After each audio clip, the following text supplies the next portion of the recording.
कि नरेंद्र मोदी ने मुझे कहा कि अनिल अंबानी को कॉन्ट्रैक्ट दो। ये जो पैसा लिया है चोरों ने, ये आपका लिया है और किसी का नहीं लिया है। और इन बातों में कोई नहीं फंसने वाला है। पूरा हिंदुस्तान समझता है कि चौकीदार चोर है। सीधी बात है।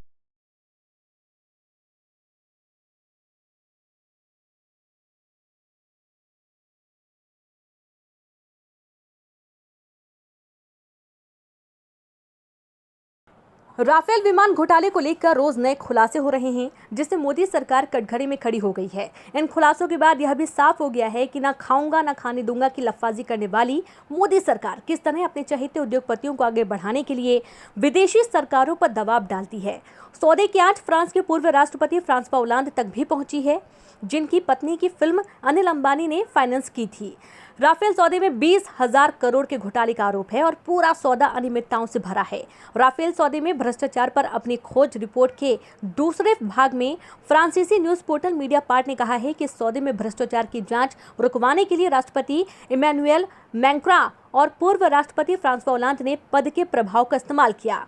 मीडियापार्ट का कहना है कि अनिल अंबानी के रिलायंस ग्रुप को पहले से इस सौदे की जानकारी थी और इन्होंने इसमें अपनी हिस्सेदारी हासिल करने के लिए फ्रांस के तत्कालीन राष्ट्रपति फ्रांसवा ओलांद की पत्नी की फिल्म को फाइनेंस किया था। इतना ही नहीं, इस सौदे में हुए भ्रष्टाचार की भनक फ्रांस के वित्तीय अपराध शाखा को लग गई थी, लेकिन ऊपरी दबाव के चलते मामले को रफा दफा कर दिया गया था। खबर के अनुसार अक्टूबर 2018 में जब फ्रांस के प्रतिष्ठित भ्रष्टाचार निरोधी एनजीओ शेरपा ने फ्रांस की तत्कालीन वित्तीय अपराध शाखा प्रमुख इलिएन हुलेट को एक कानूनी बयान दिया, जिसमें आशंका जताई गई थी कि फ्रांसीसी सरकार और देश के औद्योगिक घराने दसॉल्ट एविएशन ने राफेल विमान सौदे में बड़ा भ्रष्टाचार किया है। मीडियापार्ट की जांच में सामने आया कि जनवरी 2016 में भारतीय प्रधानमंत्री नरेंद्र मोदी और फ्रांस के राष्ट्रपति फ्रांसवा ओलांद द्वारा राफेल सौदे पर हस्ताक्षर करने से ठीक पहले दसॉल्ट एविएशन के प्रमुख भारतीय साझेदार अनिल अंबानी के रिलायंस ग्रुप ने ओलांद की पार्टनर और अभिनेत्री जूली गायट की फिल्म में करीब 1.6 मिलियन यूरो लगाए थे। मीडियापार्ट ने 2018 में इस विषय में जब फ्रांसवा ओलांद से दरियाफ्त किया था तो उन्होंने साफ कहा था कि उन्हें इस बारे में कोई जानकारी नहीं थी।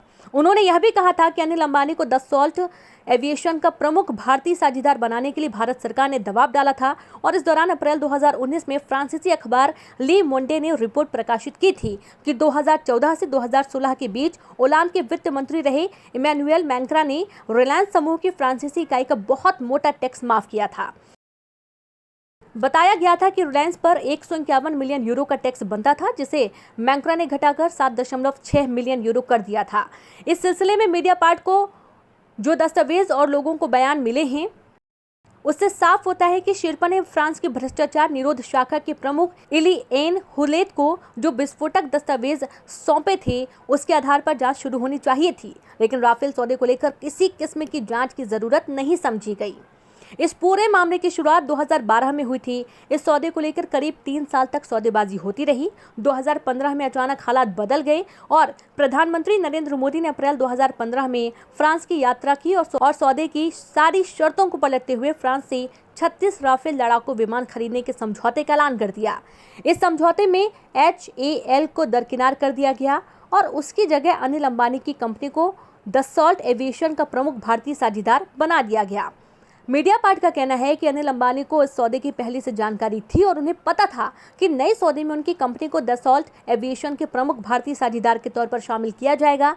मीडियापार्ट ने बताया कि पीएम मोदी और तत्कालीन राष्ट्रपति फ्रांसवा ओलांद द्वारा 36 लड़ाकू विमानों की खरीदी के सौदे के ऐलान से कोई 3 सप्ताह पहले अनिल अंबानी पेरिस आए थे और उन्होंने तत्कालीन फ्रांसीसी रक्षा मंत्री जॉ-येव्स ली ड्रायन के प्रमुख सलाहकारों के साथ मुलाकात की थी। इस मुलाकात के बाद और राफेल सौदे पर दस्तखत होने से 1 सप्ताह पहले अनिल अंबानी ने 28 मार्च 2015 में रिलायंस डिफेंस नाम की कंपनी की स्थापना की और जब अप्रैल में राफेल सौदे का ऐलान हुआ तो रिलायंस डिफेंस को दसॉल्ट एविएशन का प्रमुख भारतीय साझेदार बना दिया गया। वेब अखबार.in की रिपोर्ट।